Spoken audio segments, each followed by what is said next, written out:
Good morning दोस्तों, मैं शैलेश सिंह और आज हम लोग नया चीज सीखने के लिए आए हैं दुनिया में और बहुत ही इंटरेस्टिंग चीज है दोस्तों। और वो टॉपिक हम लोग आज से स्टार्ट करने वाले हैं फिजिक्स। देखो दोस्तों, फिजिक्स उसी का पहला सीरीज तो हम लोग मैथ्स का कंटिन्यूअसली कर रहे हैं और साथ में हम लोग पैरेलल फिजिक्स भी आज से हम लोग स्टार्ट कर रहे हैं। तो फिजिक्स उसी का अच्छा होता है जिसको समझ में आता है।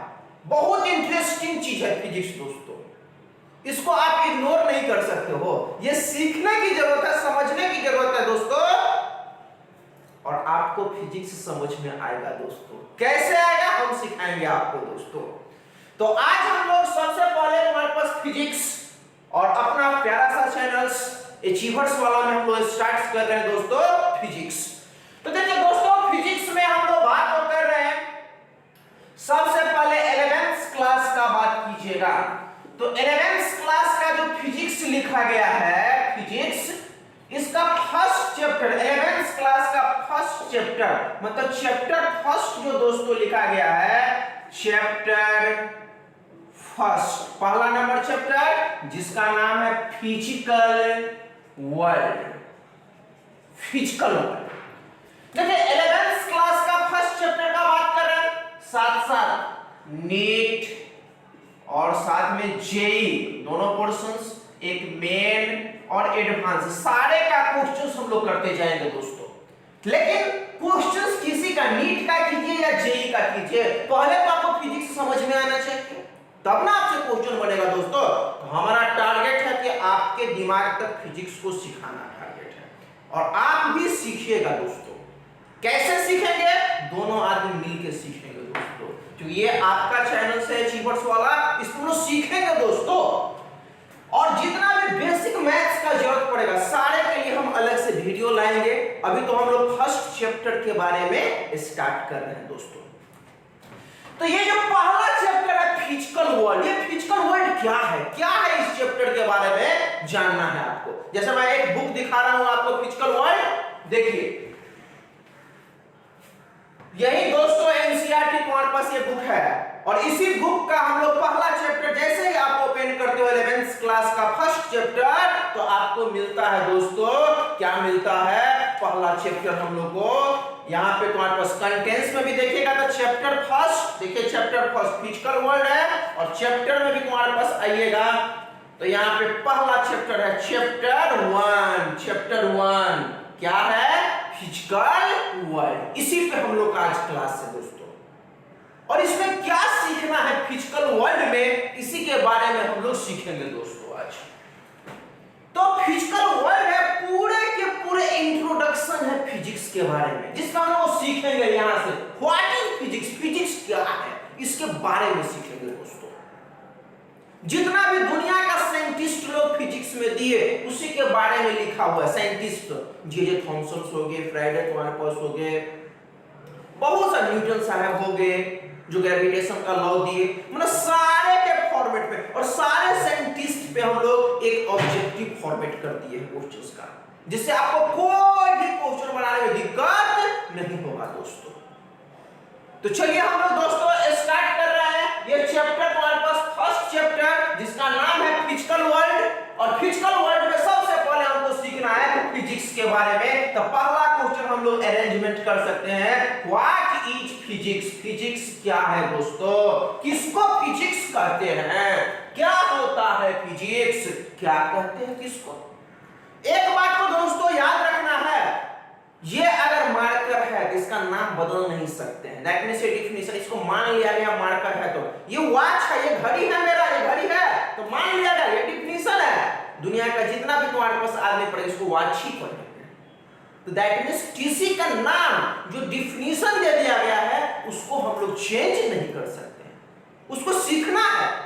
तो देखिए फिजिक्स क्या कहता है, देखिए फिजिक्स का दोस्तों डिफिनेशन कहता है, डिफिनेशन का मतलब परिभाषा होता है हिंदी में। व्हाट इज फिजिक्स, फिजिक्स क्या है, तो कहता है फिजिक्स का definition, it is the branch of science, it is the branch of science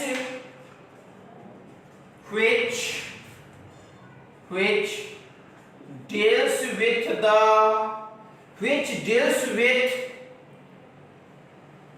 correct and precise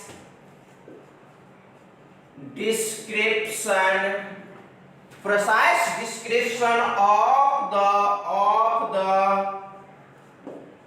material universe, each known as physics. ये कहता क्या है सुनिए, कहता definition it is the branch of the science. ये science का ही branch है, math भी उसी से निकला है, फिजिक्स भी उसी से निकला, ये साइंस का फैक्ट्री है समझो। इसी फैक्ट्री से फिजिक्स भी निकला, केमिस्ट्री भी निकला, मैथ भी निकला, बायोलॉजी भी निकला। तो कहता है it is the branch of the science, physics भी ब्रांच हुआ साइंस का, व्हिच डील्स विद, उसमें डील करते हैं करेक्ट एंड प्रिसाइज। इसका प्रिसाइज का मतलब होता है ये जो वर्ड आप लिख रहे हो प्रिसाइज, जिसका मतलब होता है मीनिंग क्लियर एंड एक्यूरेट। ये जो प्रिसाइज मीनिंग है, इसका मतलब किसी भी चीज के बारे में क्लियर और एक्यूरेट सही जानकारी अगर देता है तो वो देन किसका था इस दुनिया में? वो देन था दोस्तों फिजिक्स का ही देन था।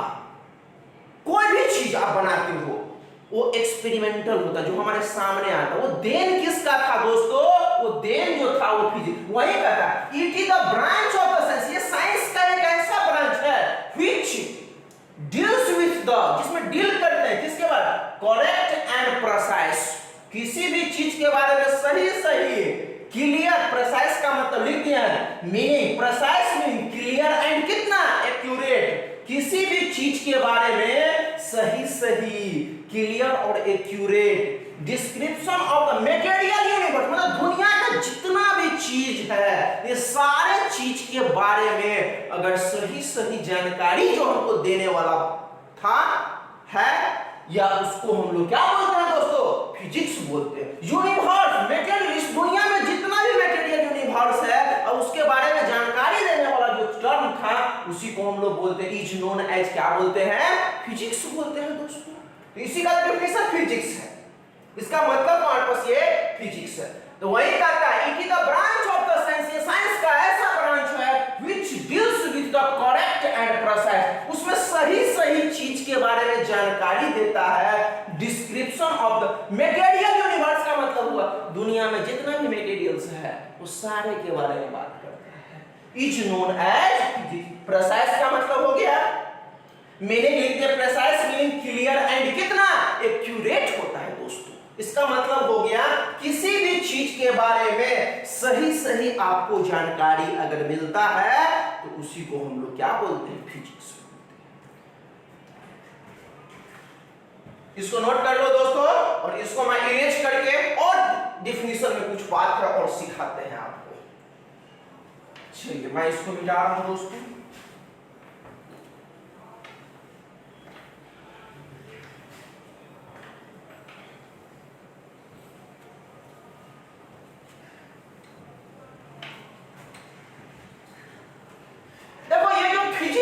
वर्ड है कहां से आया? तो कहता है द वर्ड, उसी डिफिनेशन के नीचे the word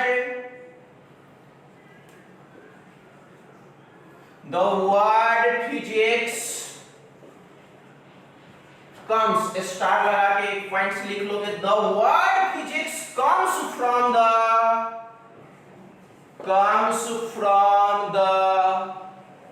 Greek. The word physics comes from the, comes दो बार लिखा गया, sorry. The word physics comes from the Greek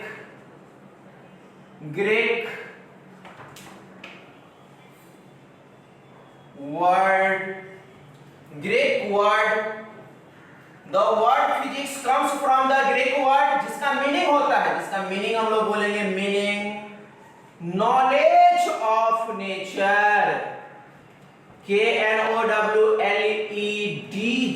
knowledge of nature. Topic लगा दो, इससे मतलब ये हुआ। कहता है द वर्ड फिजिक्स, जो वर्ड है फिजिक्स वो कहां से आया? Comes from the Greek word, Greek word से आया है जिसका मतलब होता है, मीनिंग क्या मतलब होता है? नॉलेज ऑफ नेचर, मतलब इस दुनिया का जो नेचर है, इस सारे के बारे में जो जानकारी देने वाला चीज है, जो दिया हम लोग को, उसी को तो दोस्तों हम लोग क्या बोलते हैं? फिजिक्स बोलते हैं। यही तो फिजिक्स है। अब कहता है, ये तो दोस्तों फिजिक्स के बारे में हो गया।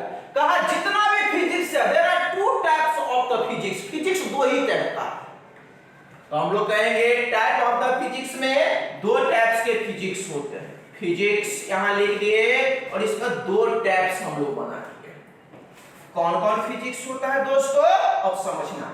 एक वर्ड होता है क्लासिकल फिजिक्स, या इसी को नीचे में लिख देते हैं ओल्ड फिजिक्स। दो नाम है, क्लासिकल फिजिक्स को क्लासिकल फिजिक्स नाम दीजिए, या इसी का नाम कौन सा फिजिक्स नाम दीजिए? ओल्ड फिजिक्स नाम दीजिए। और एक होता है मॉडर्न फिजिक्स। देखो फिजिक्स दो ही टाइप्स का है, जितना भी बच्चे पढ़ते हैं, जितना भी दुनिया का, दो ही टाइप के फिजिक्स होते हैं। एक फिजिक्स होता है क्लासिकल फिजिक्स, या क्लासिकल फिजिक्स का नाम दोस्तों कौन सा नाम है? ओल्ड फिजिक्स बोलते हैं। और दूसरा पार्ट बोलते हैं मॉडर्न फिजिक्स। तो मॉडर्न फिजिक्स क्या होता है? तो अब हम लोग सीखने वाले हैं दोस्तों क्लासिकल फिजिक्स क्या होता है और मॉडर्न फिजिक्स क्या होता है, दोनों सीखेंगे हम लोग, सीखेंगे। मिटा दे दोस्तों,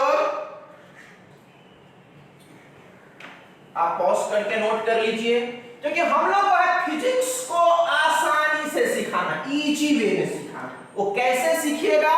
क्योंकि फिजिक्स से आप लोग को बहुत डर लगता है, उस डर को भगाना है दोस्तों मेरा उद्देश्य है। क्योंकि फिजिक्स से आसान तो कुछ हो ही नहीं सकता, लेकिन फिजिक्स उसी का है जिसका मैथ समझ में आता है। इसलिए मैथ का जितना भी टर्म यूज होगा हम खुल के आपको उसके लिए वीडियो बनाएंगे, वो जरूरत पड़ेगा सब सीख जाइएगा आसानी से, कोई दिक्कत नहीं। तो चलिए यहाँ पे दो डिफिनेशन तुम्हारे पास सीखे हैं दोस्तों, एक क्लासिकल फिजिक्स और एक मॉडर्न फिजिक्स सीखे। तो सबसे पहले हम लोग सीखेंगे क्लासिकल फिजिक्स। क्लासिकल फिजिक्स क्या होता है दोस्तों? कहता है द फिजिक्स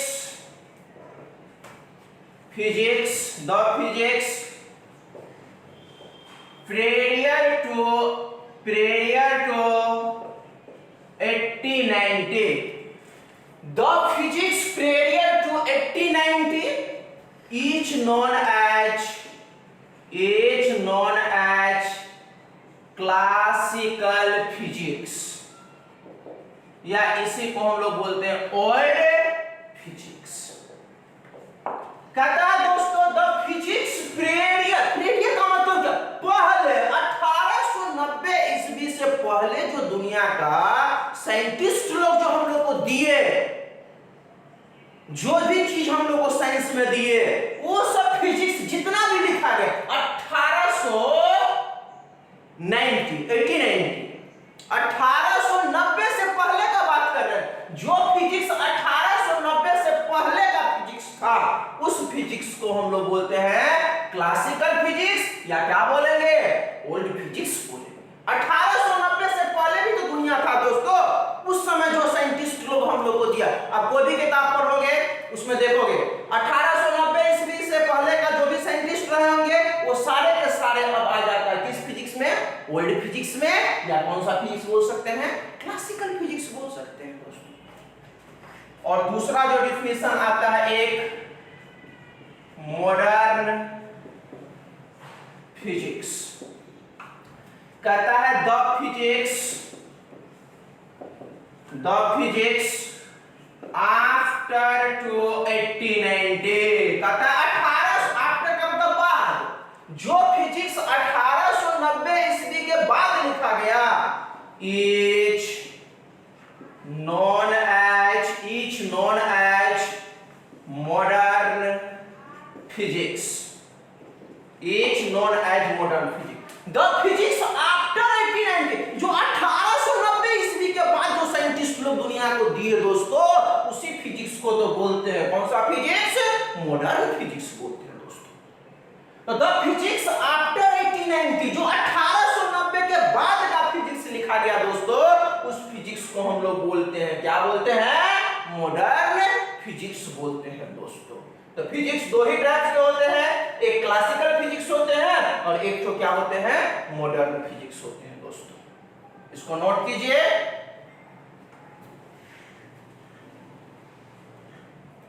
चलिए आप पॉज करके नोट कर लीजिए दोस्तों, इसको मैं इरेज कर रहा हूं।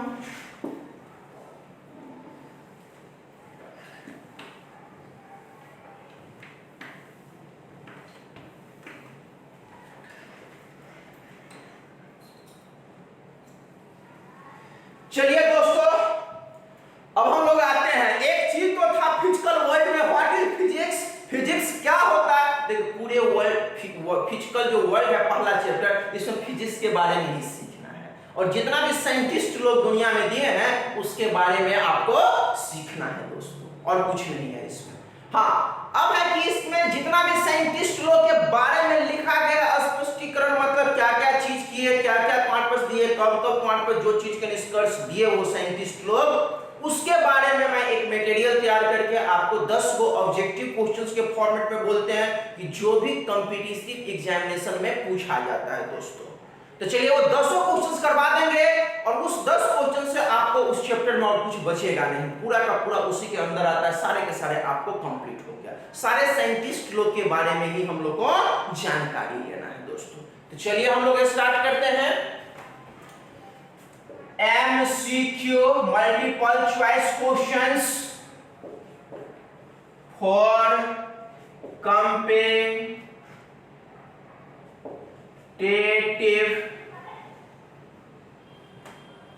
MCQ for competitive examination। चलिए अब हम लोग स्टार्ट करते हैं दोस्तों। चलिए आपके सामने मटेरियल तुम्हारे पास आ जाएगा और इस मटेरियल से सारे क्वेश्चंस हम करवा देते हैं, अच्छे अच्छे क्वेश्चंस पहला तुम्हारे पास जितना भी तुम्हारे पास ये हम लोग किए हैं उस एक्सरसाइज का। MCQ मल्टीपल चॉइस क्वेश्चन जो कोई भी कंपटीशन में पूछा जाता है, multiple choice question for competitive examinations, ठीक है। तो चलिए दोस्तों पहला नंबर, फर्स्ट नंबर क्या करता है? चलिए तो करता है the physicist who discovered the law of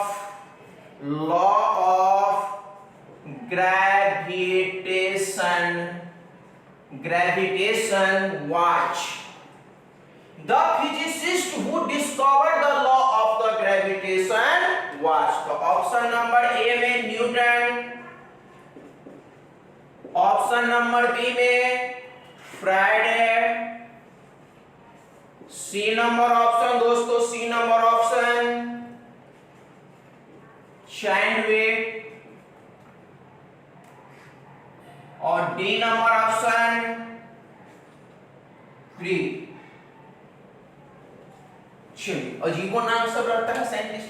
तो कहता है the physicist who discovered the law of gravitation. दोस्तों लॉ ऑफ ग्रेविटेशन क्या है? जैसे ये पेड़ है और पेड़ से एक फल गिरा तो नीचे की तरफ जो गिरा, इसको सोचने वाले, इसको नियम देने वाले कौन सा साइंटिस्ट थे? जो ग्रेविटेशन को, क्योंकि पृथ्वी अपने तरफ किसी भी चीज को खींचने से, बॉल को फेंके ऊपर वो अपने तरफ नीचे की तरफ वो क्या कर लेता है? खींच अट्रैक्ट कर लेता है। तो वो जो ग्रेविटेशन का जो लॉ दिया, लॉ ऑफ ग्रेविटेशन, ऐसा फिजिसिस्ट का मतलब क्या होता है? अरे जो फिजिक्स के बारे में जानकारी दिया साइंटिस्ट लोग, फिजिसिस्ट उसको बोलते हैं। जो दवाई दुकानदार होता है उसको दवाई दुकानदार हम लोग बोलते हैं। जो फिजिक्स के बारे में साइंटिस्ट लोग दिए उसको फिजिसिस्ट बोलते हैं। तो कहता है द फिजिसिस्ट हु डिस्कवर्ड, खोज किए, the law of the gravitation was, वो खोज करने वाले कौन सा थे? न्यूटन। मतलब option number A is the क्या होगा? राइट आंसर होगा दोस्तों। हो गया। अब इसी के बारे में पढ़ना है। दूसरा नंबर क्वेश्चन दोस्तों, सेकंड नंबर क्वेश्चन पे आते हैं।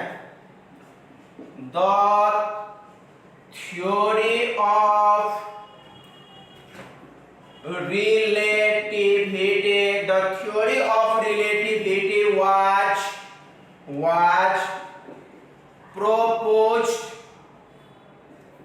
proposed by the theory of relativity was proposed by option number A Newton,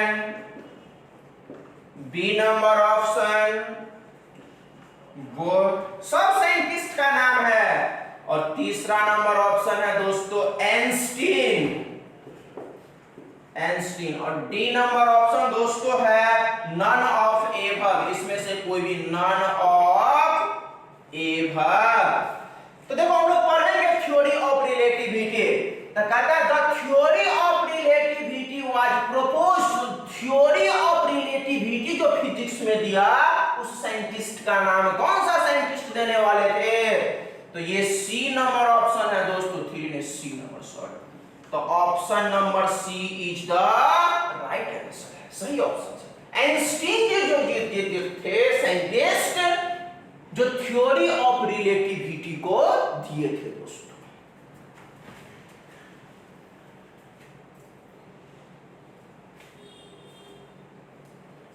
चलिए दोस्तों इसको मिटाते हैं, आप पॉज करके नोट कर लो दोस्तों, बहुत इंपॉर्टेंट क्वेश्चन है। किसी भी कॉम्पिटिटिव एग्जामिनेशन में अगर इस चैप्टर से पूछता है तो इसी टाइप का क्वेश्चन आपको पूछ सकता है दोस्तों।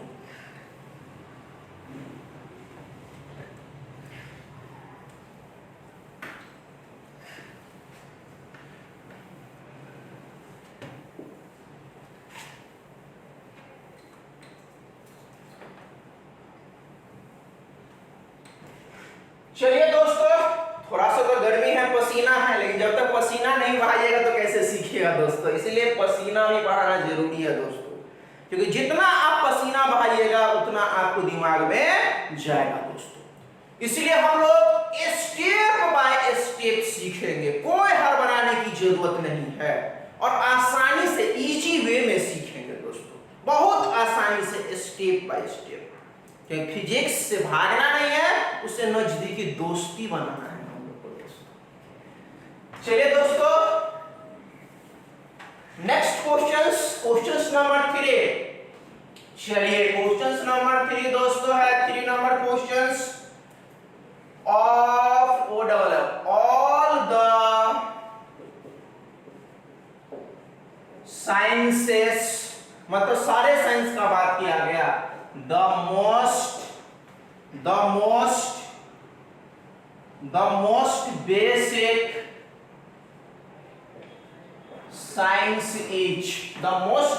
science is option number A chemistry, oh अच्छा chemistry, PCM वाला chemistry, B biology, C number physics, और डी नंबर दोस्तों नन ऑफ एबव लिखा हुआ है, नन ऑफ एबव। कहता है दोस्तों क्या, सुनिए ध्यान से, ऑफ ऑल द साइंसेस, मतलब सारे साइंस में द मोस्ट बेसिक, सबसे बेसिक साइंस क्या है? केमिस्ट्री है, बायोलॉजी है? नहीं भैया, कौन सा चीज है? फिजिक्स है। दुनिया को सबसे पहले लेंथ भी दिया, तो लेंथ किसका देन है? फिजिक्स का। बायोलॉजी में आ जाओ, तो बायोलॉजी में जो इतना बड़ा बड़ा मशीन देखते हो वो कौन सा साइंटिस्ट तक वो फिजिक्स का ही देन है। तो इसलिए मोस्ट बेसिक साइंस में नाम लिया गया है, तो उस केस में आपका आंसर हो जाएगा कौन सा? फिजिक्स हो जाएगा। तो option number C number is the right answer है दोस्तों। मोस्ट बेसिक साइंस में आता है, फिजिक्स आता है दोस्तों। 4 नंबर क्वेश्चन दोस्तों कहता है which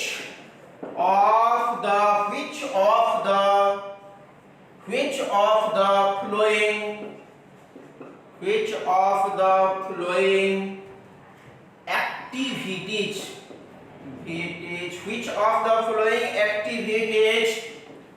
involve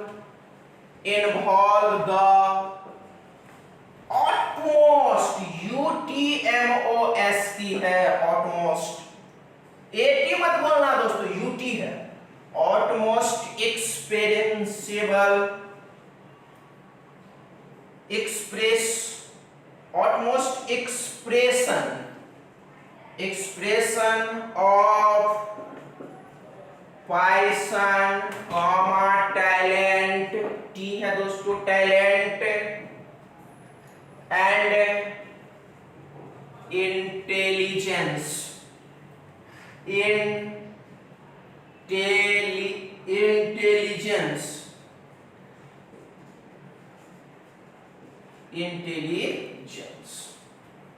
क्वेश्चन मार्क लगा।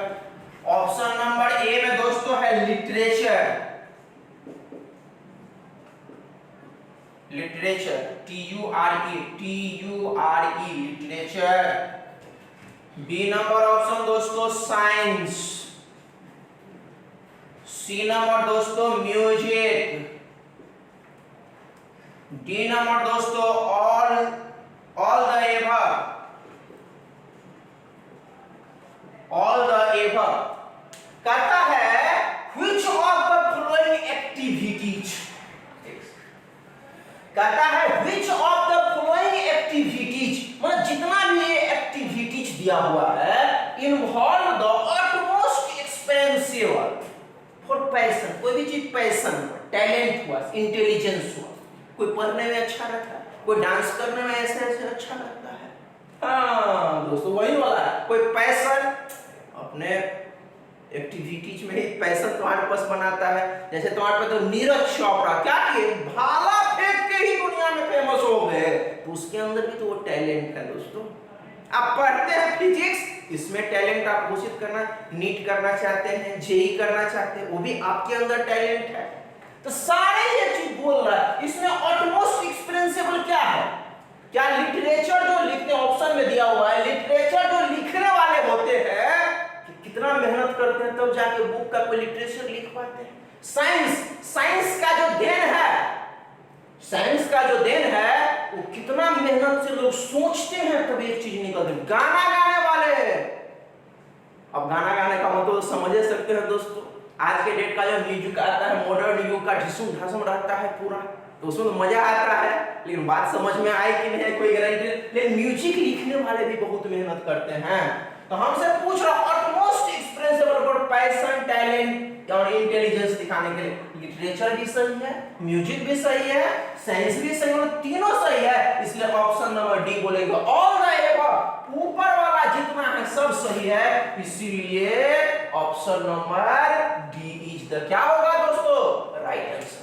ये सही है, ऑप्शन नंबर डी सही ऑप्शन है दोस्तों, कोई दिक्कत नहीं।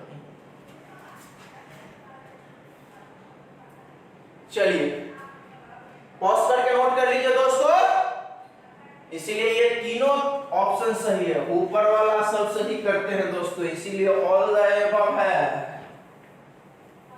ऊपर वाला सब सही है दोस्तों।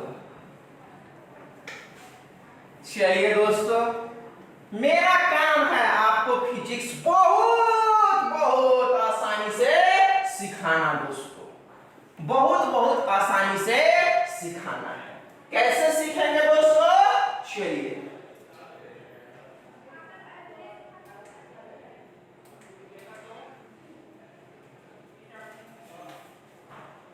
चलिए दोस्तों नेक्स्ट नंबर क्वेश्चंस पे आते हैं। क्वेश्चंस नंबर 5, चलिए 5 नंबर क्वेश्चंस नंबर 05 क्या कहा, the classical physics is applicable to the classical का मतलब हो गया मॉडर्न। ऑप्शन नंबर ए है दोस्तों मैक्रो, MICRO,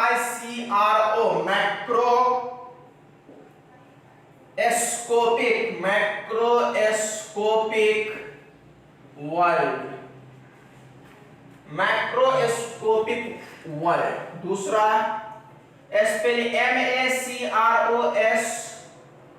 MACROSCOPC, चलो मैक्रो, इसमें MACRO, इसमें MICRO, macroscopic world, WORLD, macroscopic world है। सी नंबर ऑप्शन दोस्तों है बोथ मैक्रोस्कोपिक एंड यही बोला मैक्रोस्कोपिक वर्ल्ड। चौथा नंबर डी नंबर ऑप्शन कह सकते हैं, लिख देते हैं कैन नॉट से, मतलब कुछ नहीं हम कह सकते हैं इसके बारे में। तो क्लासिकल फिजिक्स का मतलब हो गया दोस्तों कौन सा फिजिक्स, पुराना वाला फिजिक्स है, ओल्ड फिजिक्स है। क्लासिकल फिजिक्स को ही तो ओल्ड फिजिक्स बोलते हैं। देखो अभी तो कहता है क्लासिकल फिजिक्स के समय कौन वाला मैक्रोस्कोपिक था, तो वो MACROSCOPIC यही वाला यूज होता था, मैक्रोस्कोपिक वर्ल्ड पहले यूज होता था दोस्तों। इसी अभी तो मॉडर्न में ये यूज होता है, लेकिन उसमें यही यूज, इसलिए option number B number option is the right answer, MACR, क्योंकि आपसे पूछा जा रहा है किसमें, क्लासिकल फिजिक्स में पूछा गया दोस्तों। क्लासिकल फिजिक्स का बात था, उसमें कौन सा एप्लीकेबल था, इसके बारे में पूछा गया। चलिए क्वेश्चन नंबर 6 दोस्तों, 6 बहुत आसान है, बहुत ही कहता है 6 नंबर क्वेश्चन दोस्तों, इलेक्ट्रॉन वाज डिस्कवर्ड बाय, कहता है इलेक्ट्रॉन जो है किसके द्वारा खोज किया गया था, तो ऑप्शन नंबर ए नंबर ऑप्शन है आइंस्टीन, बी नंबर ऑप्शन है दोस्तों फ्राइडे, सी नंबर ऑप्शन है दोस्तों बोर, और डी नंबर ऑप्शन है दोस्तों जे थॉमसन, जे थॉमसन। तो कहता है इलेक्ट्रॉन को कौन खोज किया था, इलेक्ट्रॉन वाज डिस्कवर्ड बाय, बचपन से सीखते आ रहे हैं कौन, जे थॉमसन। तो इसके लिए आंसर हो जाएगा ANS दोस्तों, D number option is the right answer दोस्तों, कोई दिक्कत नहीं हम लोग। चलिए दोस्तों पॉज करके नोट कर लीजिए, मैं इसको इरेज कर रहा हूं क्योंकि हमको 10 क्वेश्चन तक करवाना, 10 क्वेश्चन जो बनाए हैं इससे पूरे चैप्टर आपको कवर हो गया है दोस्तों।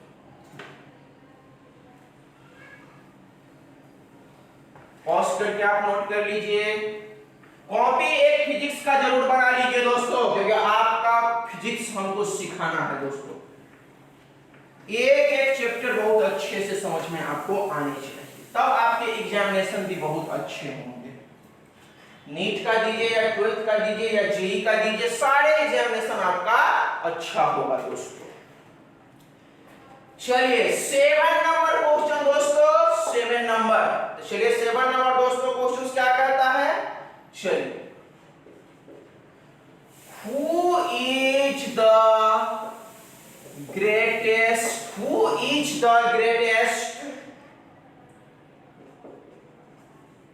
physicist, who is the greatest physicist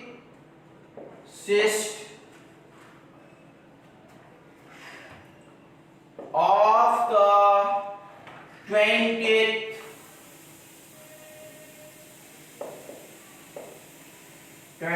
century, 20वीं सदी का, who is the greatest physicist of the 20th century, 20वीं सदी का सबसे बड़ा ग्रेटेस्ट साइंटिस्ट कौन थे, ऑप्शन नंबर ए में है Chadwick, B number option J Thomson, C number option दोस्तों बोर, डी नंबर ऑप्शन दोस्तों आइंस्टीन। तो कहता है 20वीं सदी में who is the greatest physicist of the 20th century, 20वीं सदी में दुनिया को सबसे ज्यादा देने वाले, जो जितना भी साइंटिस्ट जो 20वीं सदी में है वो सबसे देने वाले, 20वीं सदी में दुनिया को सबसे ज्यादा देने वाले जो थ्योरी हो गया, कंसेप्ट हो गया, बहुत सारे चीज दिए थे। वो साइंटिस्ट का नाम कौन सा था? आइंस्टीन था। मतलब ऑप्शन ये सब भी दिए थे लेकिन कम दिए थे। ग्रेटेस्ट फिजिसिस्ट उस समय माना गया था आइंस्टीन जी को ही सबसे बड़ा वो साइंटिस्ट थे 20वीं सदी में। 8 नंबर क्वेश्चन दोस्तों। अच्छा, जे थॉमसन अब पूछ लिया दोस्तों, जे थॉमसन कहां के रहने वाले थे? J Thomson belongs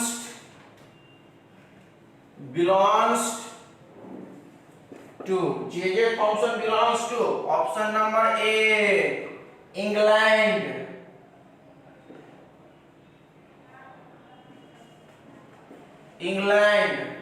option number B America, C number option दोस्तों फ्रांस और डी नंबर ऑप्शन दोस्तों इंडिया में जे थॉमसन नाम का नाम ही नहीं होता है दोस्तों। तो जे थॉमसन कहां से थे ये पूछ रहा है मुझसे दोस्तों। तो जे थॉमसन बिलोंग्स टू कहां, कौन सा देश? अमेरिका का नहीं थे, फ्रांस का नहीं थे, इंडिया का थे नहीं थे, तो कहां के थे? इंग्लैंड के थे। मतलब option number A is the क्या होगा राइट आंसर है दोस्तों। ये सही है। जे थॉमसन बिलोंग्स टू में किस देश के थे? जे इंडिया के थे नहीं थे, फ्रांस के थे नहीं थे, अमेरिका के थे नहीं थे, कहां के थे? इंग्लैंड के। तो इस चैप्टर जो है द फिजिकल वर्ल्ड, इसी सब के बारे में तो पता ना कि जे थॉमसन कहां के थे? इंग्लैंड के थे। हमें क्वेश्चन ही बना दिए। क्या करोगे इतना एक पेज को उसका जान के नाम याद? अगर जानना है तो किताब पढ़ लीजिए आप। लेकिन हम एक क्या के शॉर्टेस्ट क्वेश्चन बना दिया आपके लिए आसान करने के लिए। चलिए इसको पॉज करके दोस्तों नोट कर लीजिए। 2 क्वेश्चन और भी हैं, हम करवा रहे हैं इसको।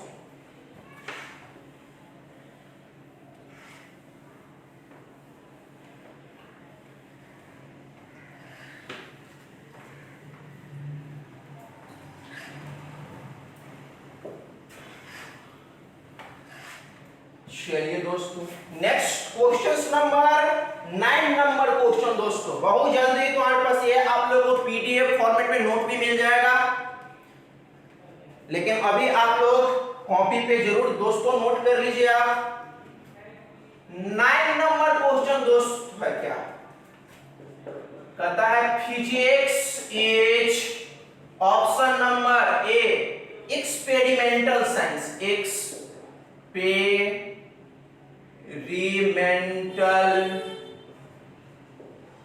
साइंस। डी नंबर ऑप्शन दोस्तों है quantitative science. C number option दोस्तों है the most basic science, the most basic science. D number option है ऑल द एबव, ऊपर वाला सब। देखो दोस्तों कहता है फिजिक्स है एक्सपेरिमेंट, और बिना एक्सपेरिमेंट का फिजिक्स का क्वेश्चन बना क्या? कोई इतना तुम्हारे पास सिद्धांत दिए, प्रयोग किए, ग्रेविटेशन का लॉ है, जितना भी चीज आया बिना एक्सपेरिमेंट का तो संभव नहीं है। तो ये जो फिजिक्स है एक्सपेरिमेंटल साइंस है। जैसे कोरोना का दवाई है तुम्हारे पास, कोविड-19, कोविशील्ड वगैरह सारा बहुत बड़ा वैक्सीन बना दुनिया में, लेकिन क्या बिना एक्सपेरिमेंट का वो पॉसिबल था? नहीं। इसलिए फिजिक्स जो है एक्सपेरिमेंटल साइंस है। क्वांटिटेटिव साइंस बिल्कुल तुम्हारे पास क्वांटिटेटिव साइंस है। द मोस्ट बेसिक साइंस बिल्कुल फिजिक्स मोस्ट बेसिक साइंस है। इसके हिसाब से तो कौन सा होना चाहिए? D number option, all the above. मतलब डी नंबर ऑप्शन, मतलब फिजिक्स इज कहोगे एक्सपेरिमेंटल साइंस है, क्वांटिटेटिव साइंस है, मोस्ट बेसिक साइंस है, इसलिए all the above is the right answer. ये सही ऑप्शन है आपको दोस्तों। मतलब D number option is the right answer. Question number 10 और लास्ट इस एक्सरसाइज का क्वेश्चन हम करवा रहे हैं। 10 नंबर क्वेश्चन दोस्तों। 10 नंबर क्वेश्चन क्या है चलिए देखते हैं। The laws of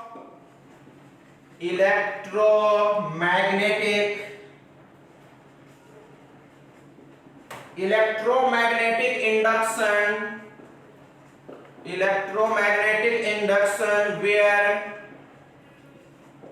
discovered discovered by the laws of electromagnetic induction were discovered by option number A Faraday, B number option Newton, C number option Bohr, D number option J वही Thompson है, J Thomson. तो कहता है the law of electromagnetic induction, 12th class में पढ़ना है topic electromagnetic induction follow पढ़ते हैं। तो कहता है इसका लॉ जो दिए थे, निष्कर्ष तो दिए थे, the law of electromagnetic induction were discovered, कौन था उसको डिस्कवर करने वाले? ए नंबर ऑप्शन फ्राइडे, तुम्हारे पास ए नंबर ऑप्शन। न्यूटन तो नहीं थे, बोल्ट थे, जे थॉमसन नहीं थे, सबका अलग अलग है। चलिए दोस्तों, तो ये 10 से ज्यादा क्वेश्चंस करने की जरूरत नहीं है इस चैप्टर का दोस्तों। आपको सारे के सारे क्वेश्चंस जितना भी उस चैप्टर में लिखा गया था या कोई भी राइटर लिखता है, सब पे हम जाके एक क्वेश्चन फंडामेंटली करवाती है आपको, जो बेसिक फंडामेंटल क्वेश्चन होना चाहिए आपके सामने। ये सारे पहला चैप्टर जो है फिजिकल वर्ल्ड, इससे ज्यादा आपको नहीं पढ़ने की जरूरत है दोस्तों। कोई भी कंपटीशन में पूछेगा तो इससे अंदर पूछेगा दोस्तों आपको, और कुछ नहीं इस चैप्टर में। इसलिए सारे के सारे पहला एक्सरसाइज आपको कंप्लीट हो गया। यूनिट, अब इससे अगला चैप्टर होगा चैप्टर 2 यूनिट एंड डायमेंशन। ये बहुत जल्दी आपके सामने आएगा इसका वीडियो दोस्तों। एकदम सीखोगे यूनिट क्या होता है भाई, डायमेंशन क्या होता है, ये दिमाग में हम सेट करा देंगे दोस्तों आपको। इसलिए आपको अच्छा लगे, ये आपका चैनल है दोस्तों, तो जरूर लाइक और सब्सक्राइब जरूर कीजिए। अचीवर्स वाला